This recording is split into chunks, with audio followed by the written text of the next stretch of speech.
जय हिंद। स्वागत है आपके अपने यूट्यूब चैनल स्टार स्टडी अड्डाज पर। आज मैं आपको जंतु ऊतक के बारे में बताने जा रहा हूँ, एनिमल टिश्यू। तो आज इसका जो फैक्ट है उसके बारे में जान लेंगे और इसके नेक्स्ट क्लास में इससे होने वाले MCQ क्लियर करेंगे। तो चलते हैं आज का पहला फैक्ट की ओर। एक ऊतक एक शरीर में एक विशेष ऑपरेशन करने वाली समान कोशिकाओं का एक संयोजन है। मतलब समान कोशिका को जुड़ने के बाद जो ऑर्गन बनती है उसे ऊतक कहा जाता है। समान कोशिकाओं का एक संयोजन ऊतक कहलाता है। तो जंतु ऊतक 4 प्रकार के होते हैं, और पहला है उपकला ऊतक, दूसरा है संयोजी ऊतक, और तीसरा है मांसपेशी ऊतक, और चौथा है तंत्रिका ऊतक। तो जानेंगे सारे के फैक्ट के बारे में दोस्तों, सभी के बारे में जानेंगे कि तंत्रिका ऊतक क्या होते हैं। 4 प्रकार के होते हैं। तो पहला है उपकला, जिसे उपकला एपिथेलियल टिश्यू कहा जाता है। संयोजी ऊतक को कनेक्टिव टिश्यू कहा जाता है। मांसपेशी ऊतक को मस्कुलर टिश्यू कहा जाता है। तंत्रिका ऊतक को नर्वस टिश्यू कहा जाता है। तो चलते हैं आज का फर्स्ट उपकला ऊतक। उपकला ऊतक के बारे में आप जानिए। उपकला ऊतक एक फ्लैट घनाकार या आकार में स्तंभ है। मतलब इसका जो आकार है फ्लैट है, घनाकार है, आकार में स्तंभ है। और तो समझ जाइए एक फ्लैट मतलब सीधा सपाट, घनाकार में घन का आकार का, घनाभ का आकार का, स्तंभ मतलब खड़ा कॉलम आकार का। तो वे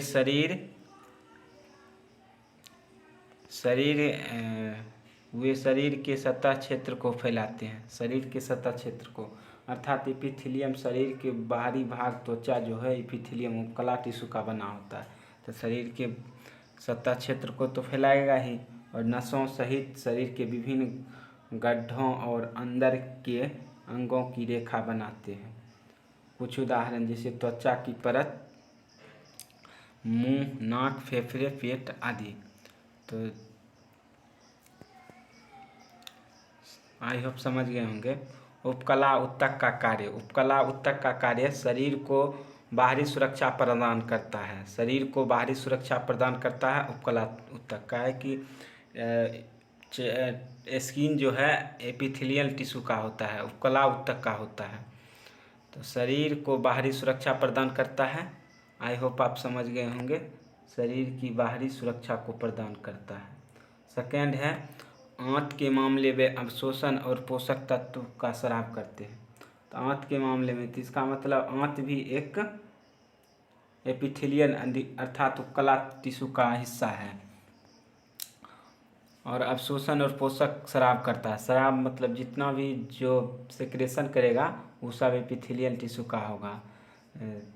इसका अर्थ ये हो गया जितना भी ग्रंथि है सब एपिथेलियल टिश्यू का होता है, उपकला ऊतक का होता है।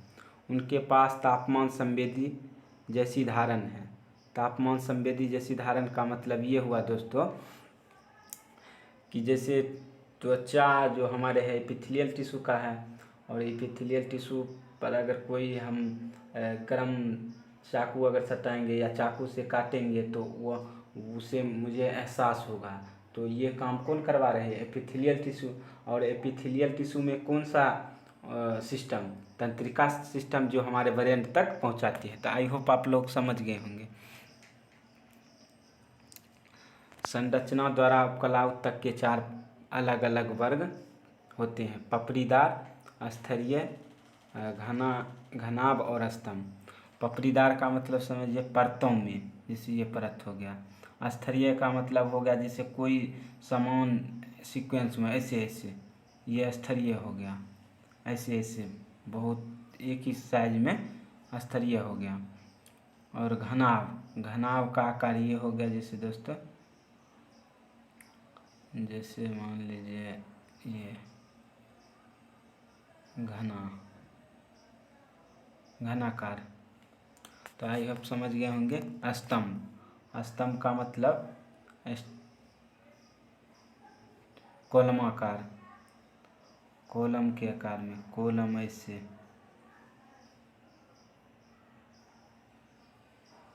जैसे ये कॉलम आकार हो गया। आई होप समझ गए होंगे। वर्टिकल जो होता है कॉलम आकार का होता है। स्तरीय, स्तरीय का मतलब तो आप समझ गए, स्ट्रेट ये स्तरीय ये हो गया, घनाभ ये हो गया। उसके बाद पपड़ीदार आपको सिंपल ये पूरा पतली परत में होती है, ये पपड़ीदार हो गया। और ये कॉलम आकार स्तंभाकार हो गया। आई होप आप सब भी समझ गए होंगे दोस्तों। चलते हैं नेक्स्ट फैक्ट की ओर, पपड़ीदार उपकला के बारे में जानते हैं। तो पपड़ीदार उपकला के बारे में आप लोग समझ जाइए।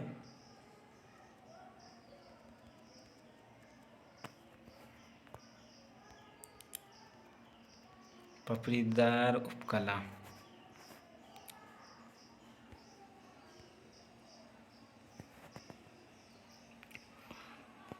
पपड़ीदार उपकला यह एक पतली और सपाट कोशिका से बनी होती। यह भी प्रमुख नाभिक कसकर पैक किया गया है। उदाहरण लसिका और रक्त वाहिका, मुंह नाक को अस्तर, और यह कीटाणुओं, हानिकारक रसायनों और आदि और यांत्रिक चोटों से बचने में मदद करता है।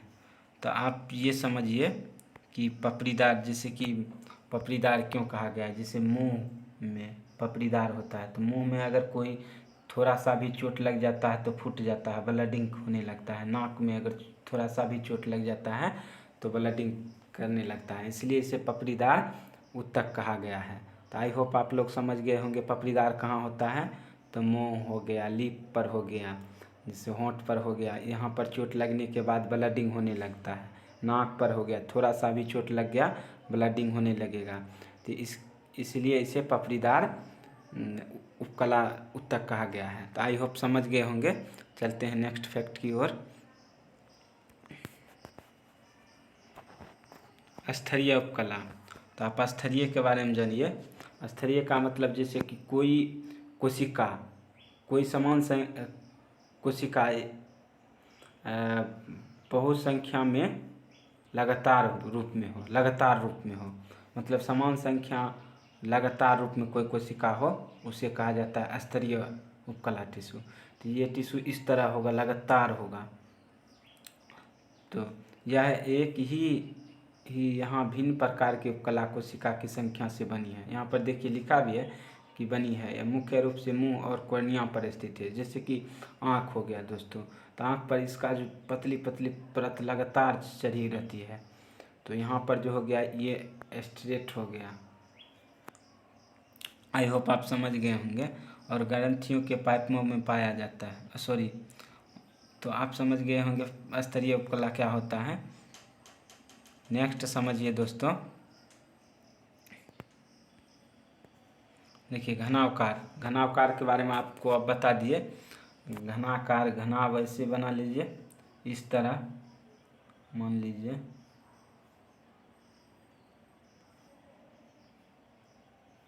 घनावकार। आई होप समझ गए होंगे आप लोग घनावकार।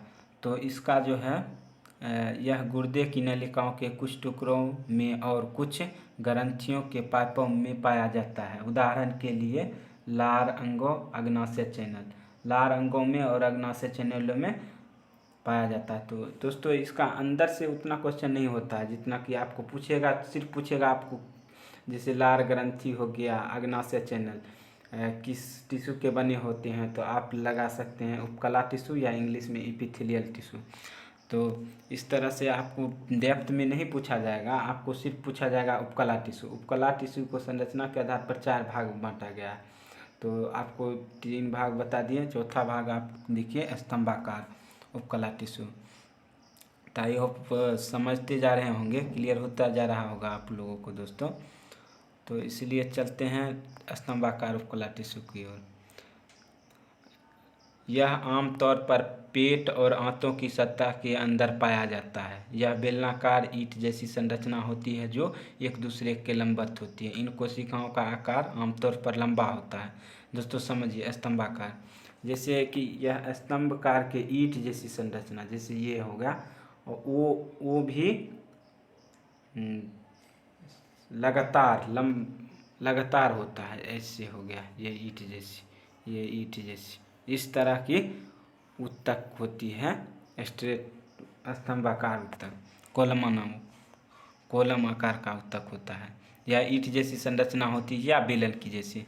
तो इस तरह आप समझ गए होंगे। इन कोशिकाओं का आमतौर पर लंबा होता है, तो आप देख सकते हैं लंबा है पूरा। अब आइए जानते हैं संयोजी उत्तक के बारे में। संयोजी उत्तक क्या होता है?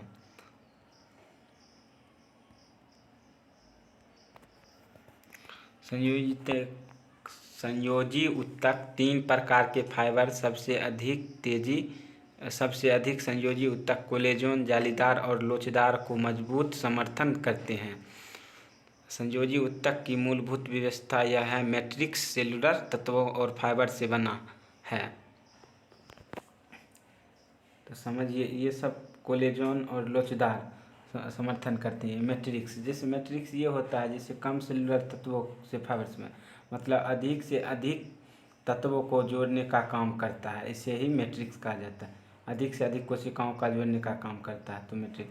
जैसे कि संयोजी का अर्थ होता है कनेक्टिव,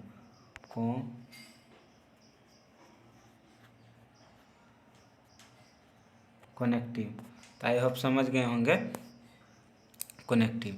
जैसे कि ये सभी को जोड़ता है, जैसे बोन टू बोन, तो bone to bone BBL, bone to bone हो गया। अगर बोन टू बोन मतलब हड्डी और हड्डी का जोड़ को लिगामेंट कहा जाता है, और मसल टू बोन को टेंडन कहा जाता है।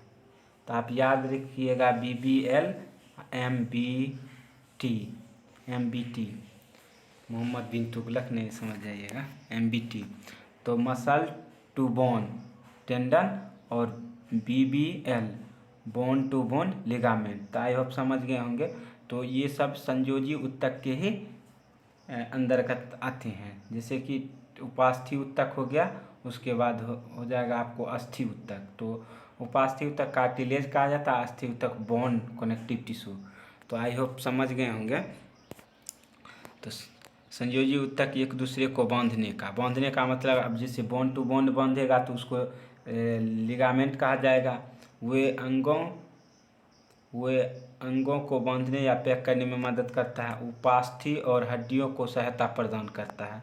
तो कार्टिलेज और बोन को सहायता प्रदान करता है। तो आई होप समझ गए होंगे कि कनेक्टिव टिश्यू क्या होता है।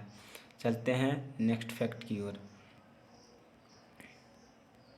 इस तरह आप भी दोस्तों याद रखिए कि क्या क्या ट्रिक है। जैसे BBL bone to bone ligament कहा जाता है। MBT मतलब मसल टू बोन मतलब मांसपेशी को जब हड्डी के साथ जोड़ेंगे तो इसको क्या कहा जाता है, तो टेंडन। तो इस तरह आप लोग फैक्ट याद रखिए ताकि हम जब MCQ कराएंगे तो आपको कभी दिक्कत ना हो। चलते हैं नेक्स्ट फैक्ट की ओर।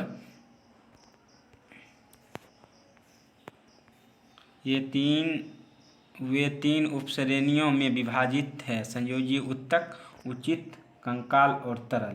तो आपको हम बताए थे कि ये 3 उपश्रेणियों में विभाजित है, उचित, कंकाल और तरल संयोजी उत्तक। उचित, कंकाल और तरल। कंकाल को सहायक भी कहा जाता है, जैसे सपोर्टिंग कनेक्टिव टिश्यू। तो उचित का होता है दूसरा नाम, जैसे वास्तविक कनेक्टिव टिश्यू कहिए, और तरल संयोजी उत्तक या द्रव संयोजी उत्तक। चलते हैं उचित संयोजी उत्तक। इसके अंतर्गत एरियोलर टिश्यू या पैकिंग उत्तक कहा जाता है। यह बहुआयत में मिलने वाले उत्तक है, मतलब हमारे शरीर में बहुत ज़्यादा मिलने वाले उत्तक। इस उत्तक के मैट्रिक्स में कई प्रकार के कोशिकाएं तथा 2 प्रकार के तंतु, जो कि पीला श्वेत होता है, वाइट और येलो होता है। मैट्रिक्स के बारे में आप समझा दिए हैं। ये बहुआयत में मिलने वाले हमारे शरीर में। ये कई प्रकार, मतलब 4 प्रकार के कोशिका है। 4 प्रकार के बारे में आपको हम बताएंगे अभी, 4 प्रकार कौन कौन है। तो पहला प्रकार ये है फाइब्रोब्लास्ट। यह चपटी एवं शाखीय होती है। फाइब्रोब्लास्ट के बारे में जानिए। यह चपटी एवं शाखीय होती है और तंतु बनाती है। तो आप फाइब्रोब्लास्ट के बारे में जानिए, जो तंतु बनाती है।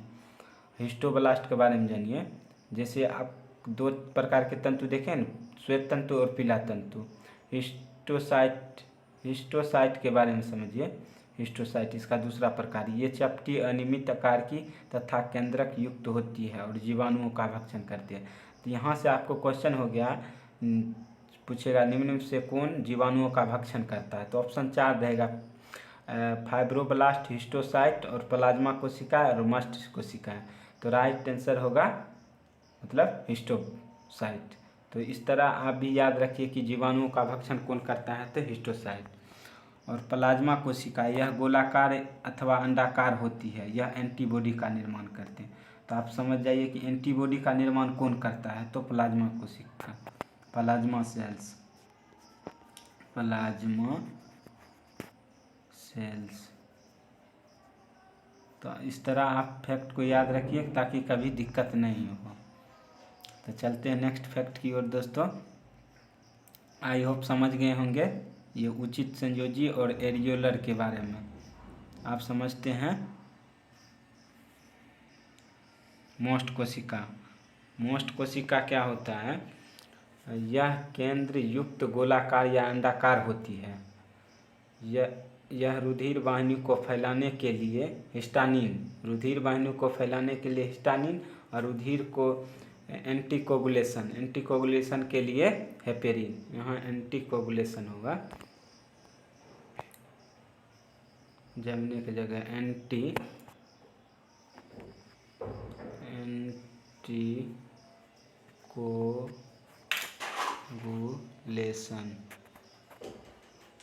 सॉरी लिख नहीं पा रहे हैं, एंटीकोगुलेशन। तो आई होप समझ गए होंगे। एंटीकोगुलेशन के लिए हेपेरिन और रुधिर नसों को सिकुड़ने से बचने के लिए सेरोटीन। तो आप लोग याद रखिए कि कहीं भी अगर पूछ देगा रुधिर को सिकुड़ने के लिए किसका प्रयोग किया जाता है, किस कोशिका को, तो सेरोटीन। तो इसी तरह हेपेरिन और उसके बाद हिस्टानिन, इस तरह का यूज किया जाता है। तो आप जानिए एरियोलर ऊतक के कार्य। एरियोलर ऊतक के कार्य क्या क्या है।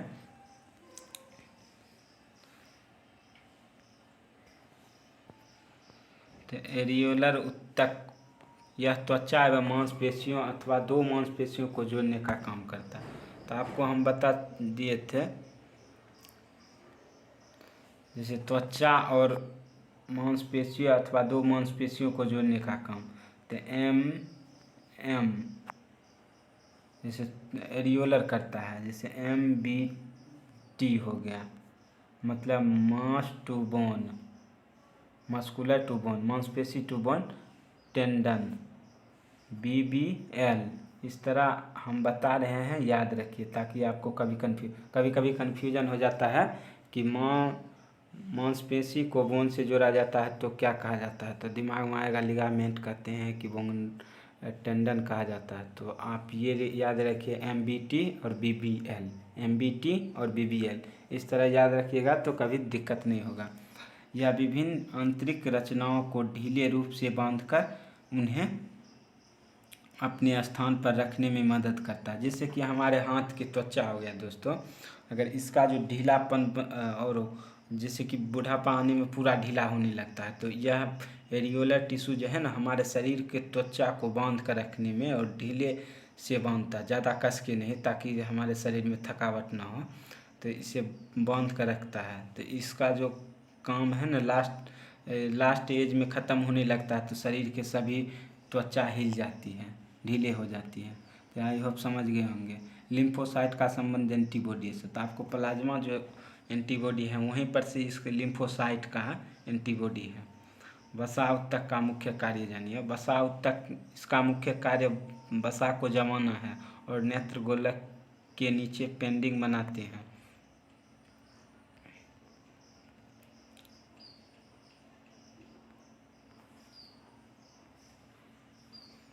पेंडिंग बनाते हैं। यह शरीर की गर्मी बनाए रखने के लिए इंसुलेशन का काम करे। तो वसा हमारे शरीर में वसाव तक वसा जमाने काम करता है और नेत्र गोलक के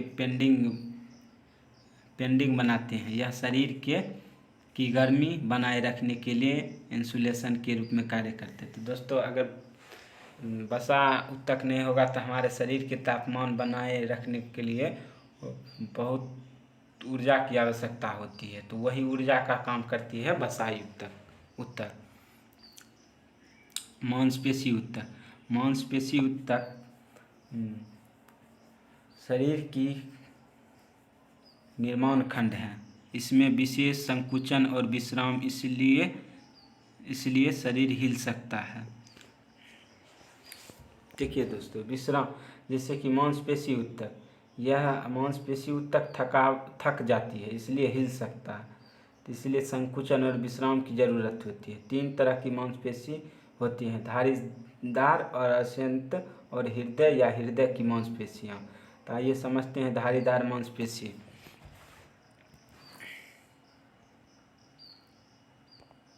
धारीदार मांसपेशी के बारे में समझिए। धारीदार मांसपेशी लंबे तंतु से बना होता है जिसमें नाभिक होता है। तो नाभिक होता है दोस्तों, यह शरीर के वजन के लगभग 50% गठन करता है। मतलब धारीदार जो होता है, धारीदार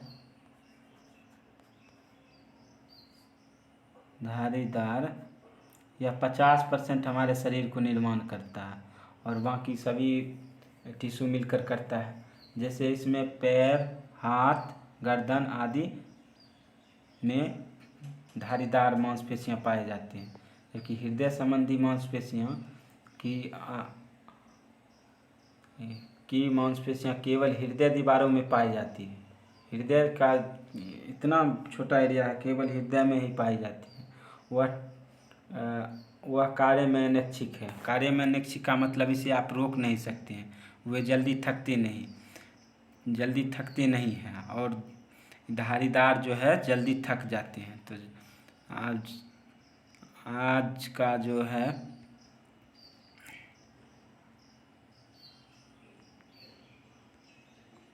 आप समझिए, यहाँ पर 3 असंयंत्र है। असंयंत्र में आपको उतना फैक्ट नहीं जानना है। इसके अंतर्गत आपको आता है जैसे पेट आ गया, आंत आ गया, ये सब इसके अंतर्गत आते हैं। तो असंयंत्र का अर्थ होता है कि यह अनैच्छिक नहीं होता है, मतलब इसको आप रोक नहीं सकते हैं। जैसे कि मान लीजिए भूख को आप रोक नहीं सकते हैं, कितनों रोकिएगा तो आपको लास्ट में करना है। जैसे टॉयलेट करना है, मूत्राशय करना है, तो इसको आप रोक नहीं पाइएगा, ये आपको ऑटोमेटिक हो ही जाएगा कभी ना कभी। तो इसलिए असंयंत्र के अंतर्गत ये आते हैं। तो इससे इतना ज़्यादा नहीं पूछा जाता है। तो आपको एक बच गया, आपको मांसपेशी उत्तक के बारे में बता दिए और लास्ट तंत्रिका उत्तक, जो आपको हम किसी नेक्स्ट क्लास में तंत्रिका के बारे में ही बताने का प्रयास करूँगा, केवल तंत्रिका। और इसमें आपको जैसे बोन टू बोन संयोजी उत्तक में ब्लड भी आते हैं, तो ब्लड का भी एक अलग क्लास देंगे दोस्तों, प्रोवाइड करवाएंगे। तो इसीलिए आप घर बार आइएगा कि नहीं कि कनेक्टिव टिश्यू बोन के अंतर्गत आते हैं तो ब्लड के अंतर्गत आते हैं तो ब्लड नहीं पढ़ाए, कंकाल सिस्टम में कंकाल तंत्र नहीं पढ़ाए, तो इसीलिए स्केलेटल सिस्टम को भी पढ़ाएंगे, वहाँ पर भी क्लियर करवा देंगे दोस्तों। तो आज का क्लास कैसी लगे आप लोग ज़रूर बताएं और कमेंट बॉक्स में ज़रूर बताइए कि क्लास कैसा लगा। और जितना भी डाउट बच गया होगा दोस्तों, आपको 100% क्लियर हो जाएगा MCQ में। जब इसके आधारित प्रश्न करेंगे तो हाँ आपको पूरा डाउट क्लियर हो जाएगा। क्या है कि ये जो क्लास जो है ना थोड़ा डिफ़िकल्ट होता है, और डिफ़िकल्ट के लिए आप क्वेश्चन के साथ उसका एनालिसिस जब हम करवाएंगे तो आपको किसी प्रकार का कोई दिक्कत नहीं बचेगा। तो इसी तरह आप मेरे साथ बने रहिए, हम कंटेंट आपको देते रहेंगे। और क्लास अच्छा लगे तो सब्सक्राइब, लाइक, शेयर, कमेंट ज़रूर करें, ताकि अधिक से अधिक दोस्तों हमारे क्लास से जुड़ पाए और मुझे भी ये लगेगा कि हाँ, हमसे भी कुछ हो पा रहा है, स्टूडेंट को हम कुछ कंटेंट दे पा रहे हैं, इस तो हम भी मोटिवेट होंगे, ऊर्जावान होंगे, ताकि आपको अच्छा से अच्छा कंटेंट देते रहेंगे। तो आपको क्लास अगर अच्छे से समझ में नहीं आया होगा दोस्तों, तो भी कोई बात नहीं है, आप हमारे मॉक टेस्ट MCQ में रहिए और उसके बाद कहिए कि हम आपका क्लास नहीं समझे, तो चैलेंज है। तो इसलिए हमारे साथ बने रहिए और आपको कंटेंट इसी तरह देते रहेंगे और कभी भी दिक्कत नहीं होगा दोस्तों। आप सोचते होंगे किसी सर ने इतना पढ़ा दिए, उतना पढ़ा दिए, हम आपको कुछ भी अगर छूट भी गया होगा तो MCQ के माध्यम से हम क्लियर कर देंगे। वहाँ भी हम सीधे आंसर नहीं लगवाते हैं, वहाँ भी जो फैक्ट होता है वो बताते चलते हैं। तो इसी के साथ मैं वीडियो को कंक्लूड करता हूँ। जय हिंद।